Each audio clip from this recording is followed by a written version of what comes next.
Anyway, we can get watching. Nothing at the moment. It'll take a while because we just launched the live stream. Notification yet. Yeah, it'll take a while for you guys to come on. We'll fucking just share this. I'll fucking missile that cunt straight off the fucking planet of the earth. Remarkably encouraging.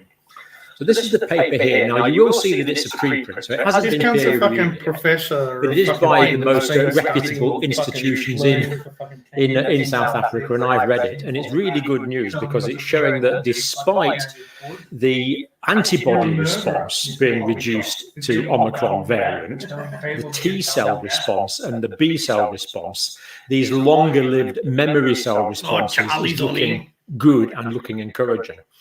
And this would explain why there's been relatively few hospitalizations in South Africa and very, very much fewer deaths, very, very many fewer deaths in South Africa compared to previous.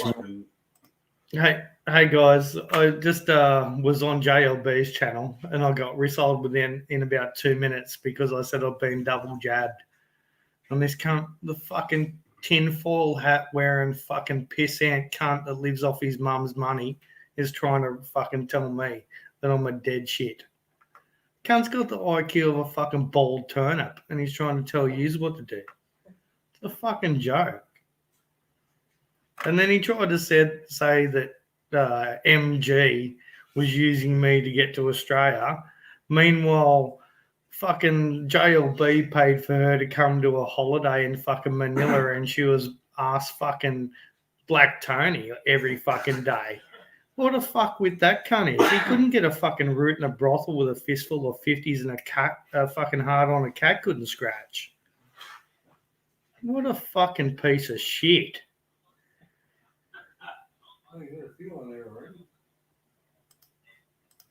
Waves. So let's look at that now because it really is a good news science study. Now, obviously it's not peer reviewed. Now, I've read it and it looks pretty good to me. What I can't comment on is the analytical experimental techniques where they're actually looking at these B and T cells in detail because I don't pretend to understand that in detail. And they don't record it all in the paper anyway. But so as long as we take their word for that bit, the rest of it looks pretty good. And I'm confident this will be peer reviewed in pretty short order. It'll be fast tracked, I would imagine. So SARS coronavirus 2 spike T cell response. So this is the spike protein, and this is the T cell response. These T lymphocytes that are like the second line of the immune system after the antibodies, induced upon vaccination or infection. Now, the good news about this is you get a good T cell response after vaccination and or natural infection. So this is working well against natural infection, which I did kind of suspect it would be because there's lots and lots of different proteins in the natural virus. What I was more concerned about is because the vaccines that we're giving only work against the spike protein, we might get less of a response. Well, we do get a less response, but not much of a less response. It's still a pretty encouraging response. So my anxiety on that is now quite reduced, actually. Now, lots of reputable places in South Africa, Institute of Infectious Diseases and Molecular Medicine, University of Cape Town, for example, but basically every university in South Africa that's worth mentioning. So I think we can rely on the integrity of this data. And it's not from the popular press, it's directly from JLB is on the other. JLB is on the other channel. Risol and me and other people. I've had more information out of lightly squeezed hemorrhoids than that cunt's ever spoken in his life. What a fuckwit! Directly from the site. The mainstream media and the popular press has been really getting on my nerves lately, actually. It seems to be very alarmist and designed to entertain. And, I assure you, I will make no attempt to entertain. If I do entertain, it's entirely inadvertent. It's not meant. This is to give understanding that we want to do this, not to entertain at all. Hey, JLB, why don't you tell us all about on your channel how you took all the money for Des running your channel and only sent her 30% of the money that you fucking created, eh? You're a fucking Filipino pimp. You're a fucking piece of shit. You're something that I pick off the bottom of my shoe after a big night out at the RSL, cunt. That's what you are. SARS coronavirus 2 Omicron variant has multiple spike protein mutations. We know this. In fact, there's about 32 of them. So it really is quite different to the wild type ones. These contribute to escape from the neutralizing antibody response, reducing vaccine protection from infection. So the neutralizing antibody response is reduced. Now, the antibodies are the immunoglobulins. Now, what it means here by neutralizing antibodies is if we imagine this virus with these infinite spikes on it that we know all too well now. And of course, it's these spike proteins that normally fit into the body cells to get the virus. That would be the body cell there, roughly drawn to some kind of scale. It's huge body cell being infected by this tiny virus, that ACE2 receptor that we now know well. So that has to fit, that bit there, the virus spike has to fit into there. But what the neutralizing antibodies do is they stick onto there and they make a big clump there like that, literally a clump. They literally clump onto it. And what that means is that can no longer fit into there. So the virus is neutralized in that it can't cause infection. Well, we know that this antibody response is reduced. We know that. But in this study, they assessed the ability of T cells to react with Omicron spike. Now, when we look at it, the numbers don't look that big. But of course, this involves really quite detailed science on the cells themselves. So actually, the numbers are more significant than they would be in a comparative epidemiological type study. So the numbers actually aren't bad given the high level of analysis you need to do to make sense of this this experiment. So in participants who were vaccinated with this is the AD26 CoV V2.S, in other words, the Janssen Johnson & Johnson vaccine. So participants vaccinated with that, there was 20 of those. So immediately you can see that forms one group. And the good news is this has been working well in South Africa. And the Johnson & Johnson vaccine has been working particularly well. If a second dose is given after 2 doses, it has been working really very well. So that's one group there. The next group was those vaccinated with the Pfizer, 15 of those. So you can see we've got one group of comparison there. We've got a second group of comparison there. And we've also got another group of people that were unvaccinated, but were convalescent for COVID-19. In other words, they've been exposed to the natural infection. So we had a third group there. And as we said, detailed scientific work was done on their lymphocytes, their small lymphocytes, their B and their T cells with these 3 group comparisons. So quite a nice study, really.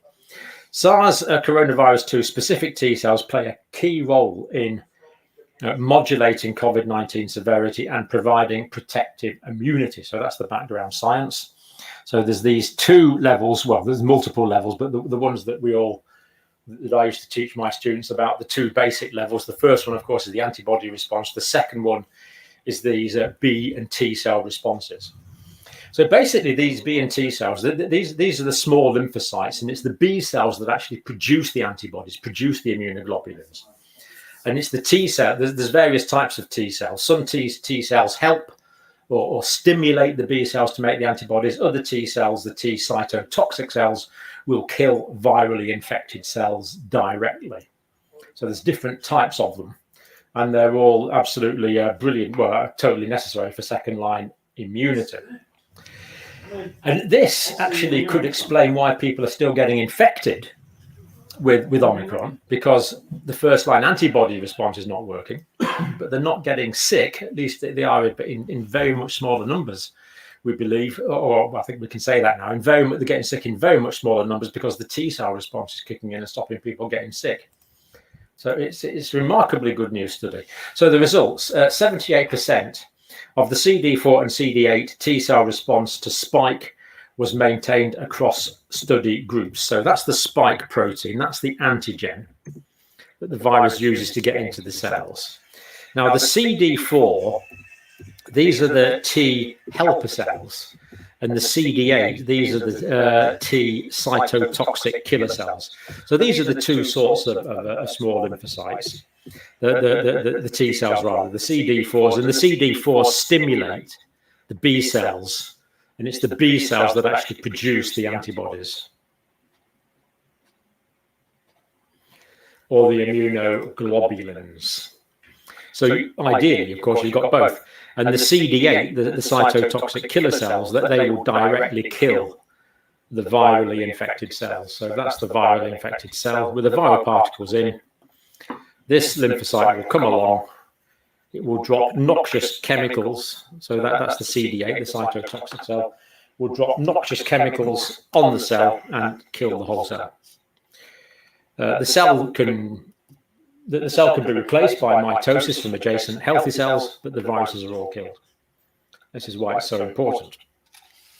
The magnitude of Omicron cross-reactivity in T cells was similar to that of beta and delta variants. So, of course, remember that the vaccines were actually developed for the original wild-type variant. So what this is saying is that the cross-reactivity between the wild type might be reduced a bit, but between the Johnson & Johnson, the Pfizer, and the convalescent patients, there was cross-reactivity. It was maintained. So we've got this phenomenon called cross-reactivity. Omicron cross-reactive T cells was similar to that of the beta and the delta variants. So pretty well Omicron being killed just as effectively as the beta and the delta variants, this cross reactivity. Now, I've told you this story before, perhaps, but Edward Jenner, who was the first person to generate a vaccine, essentially, it was actually an inoculation in those days. But he gave a boy called James Phipps. He gave him some pus of cowpox in his arm, scraped it into his arm, and that cowpox pus stimulated an immune response in James to cowpox, but there was cross-reactivity with smallpox. So James was also immune to smallpox after that. This cross-reactivity, because they're similar enough, the immune system can react to them not quite 100% as good, but pretty well as good, and we get this phenomenon called cross-reactivity. This is the problem when we have a genetic shift. So if a completely new virus comes along and we haven't been infected with anything which looks a little bit like it, then we can get really bad infections as per the 1918-19 pandemic, where there's a completely new type of virus. Whereas most years we get colds, of course, we keep getting colds. That's because the cold virus doesn't usually undergo this genetic shift. It just drifts a little bit. There's a few mutations. And we'll get a cold, but we don't get a cold as bad as we could do because we've got some cross-reactivity from previous viruses. So it's saying that is maintained, which of course is exactly what we want. Then some direct quotes from the authors. These results demonstrate that despite Omicron's extensive mutations and reduced susceptibility to neutralizing antibodies, which of course we now accept, the majority of the T cell response induced by vaccine or natural infection cross-recognize the variant. I mean, really, this is just an absolutely brilliant result. We really couldn't have hoped for better science than this. This is excellent. Well-preserved T cell immunity to Omicron is likely to contribute to protection from severe COVID-19. Excellent. Supporting earlier clinical observations from South Africa. So this is what we saw clinically. We saw in South Africa this is what was happening, which is good. Now we've got the science which supports that. And when the clinical epidemiology on the ground and the laboratory and the bench, the science in the laboratory and the bench support each other, then that is excellent. That's exactly what we want. They are both in agreement. And then the authors do give a bit of further explanation, just to spell it out a bit. So we'll just do this before we finish.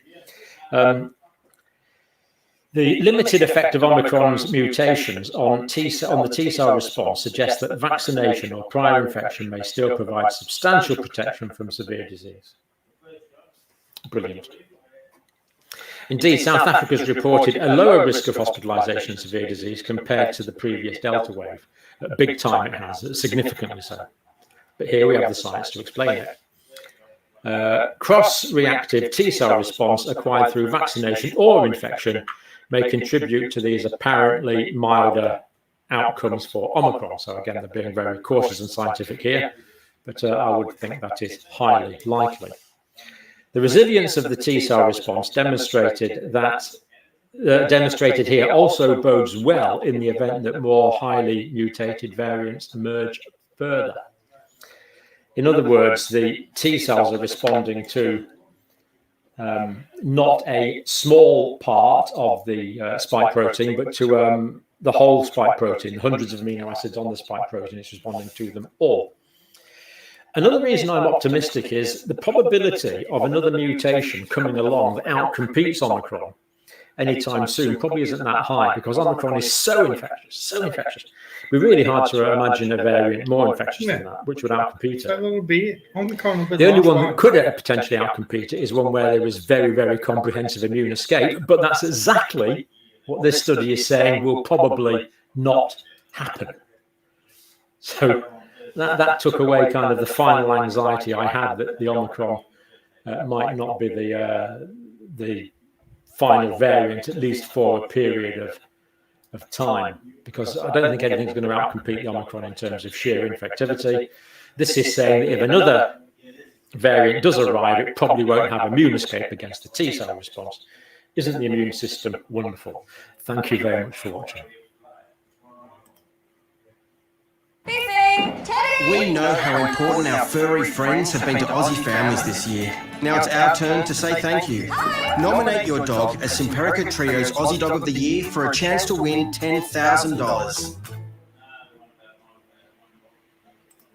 I will kick off with that. Okay, I'll just start then. We'll go for it.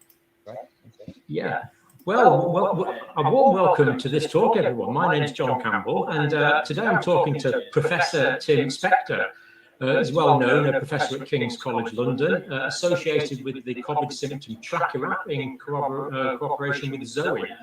Now Tim is a physician, geneticist, with an interest in research and, of course, nutrition. So, Tim, welcome. It's really good to talk to you. After seeing you on TV and various things. Yeah, it was a pleasure having seen you on YouTube. Meet in semi-reality. Yeah, thank you. And of course, it's a bit of a special occasion, really. It was the 24th of March, I believe, last year, that the Zoe COVID symptom tracker app was launched. Now, what happened there, Tim? Did you approach Zoe? Did Zoe approach you? It was really about 6 days before, I think. I was cycling home. And they just shut down my department, and I thought we have to do something about this, and thought a good way would be to get an app to look at the twins, because I've basically last 25 years I've been studying 14,000 twins. So we get an app to them and work out how they're coping with the pandemic in real time. And I then approached Zoe because we'd been working with them on the last 3 years on doing nutrition intervention studies, looking personalized nutrition, and they had this app that it worked so well in people logging their foods, and we thought, can we just transform this to logging symptoms in the same way and get something out there really fast? And they said yes immediately, and 5 days later, amazingly, we were up and running with this app and pretty much beat nearly everyone to it, but of course we had no idea we'd still be going in a year's time, far less even a week. Yeah, and I've been filling out every day since, and encouraging others to do so, of course. I'm unclear what Zoe actually is, Tim. What actually is Zoe? Zoe is a data science company that was set up about 3 years ago, really to focus on personalized nutrition. But rather than just using marketing and other people's data to get the information out there, decided to do real science to actually build up a database to give individual advice. And I'm basically, I was giving a book talk about 4 years now ago on the diet myth, and then these two entrepreneurs came up to me and said, why don't we work together? This, I think you've got combine the microbiome with this personalized approach that we're seeing with new monitors and stuff. We could really do something good. And I said, as long as it's based on science and not just puff, and you can raise the money for all this science, that's fine. And amazingly, I didn't believe them, but a few months later, they said, well, we've raised the money, we can start now. And they started seeing, thousands of my twins doing these studies called PREDICT, which turned out to be the most in-depth nutrition studies that have ever been done. And that's really formed the basis of their this product, which now allows people to do these tests at home and personalize their nutrition. So they were the perfect partners for us to deal with, because they were a small startup, dynamic, and they had the team already there that could for a few months just all work on COVID. So it just all worked perfectly, and it wouldn't have been done with a bigger organization, and the government haven't exactly been fast in this area either. And so it worked. It was perfect timing. I suspect we're benefiting here from the absence of committees. People can just do things sort of fairly spontaneously. Absolutely. The other thing is a company can get the consent on an app immediately. It would have taken me probably months to get through my university committees to agree. And so this is the crazy thing about academia is you can do things much faster and better in the private sector than you can in the more ethical university centre, which is actually stopping a lot of research at the moment. And I'm sure you and me have spent many hours of frustrated time in university meetings. I won't go there. There's no reflection on the institution. It's pretty universal. Same in the health service, of course. If you want to do research in the healthcare, there's tremendous amount of ethics. Rightly so, but it does delay things. No, it's gone over the top. So it's now.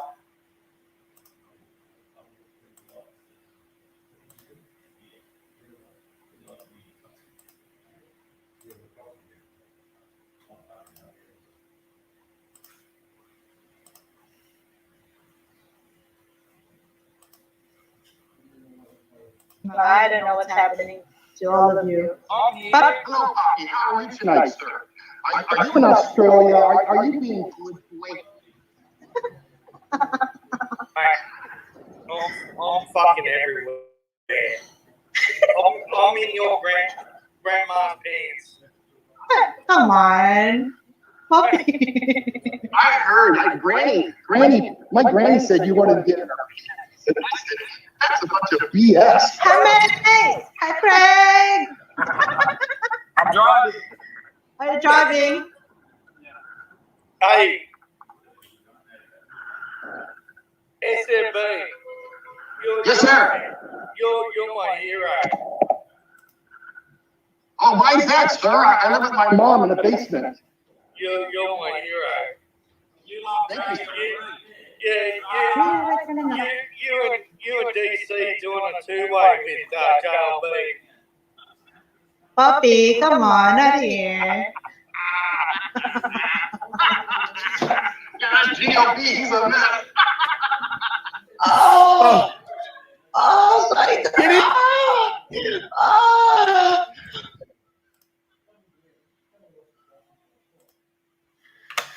So what's going on, guys? Is anybody going to come on?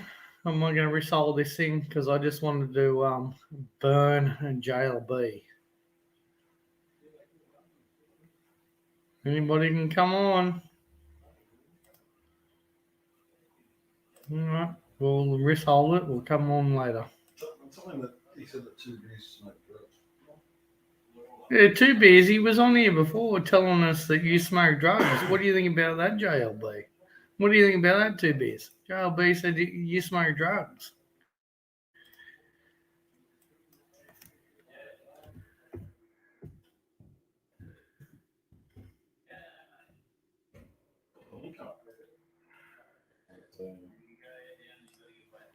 I wouldn't take that shit. 2 beers.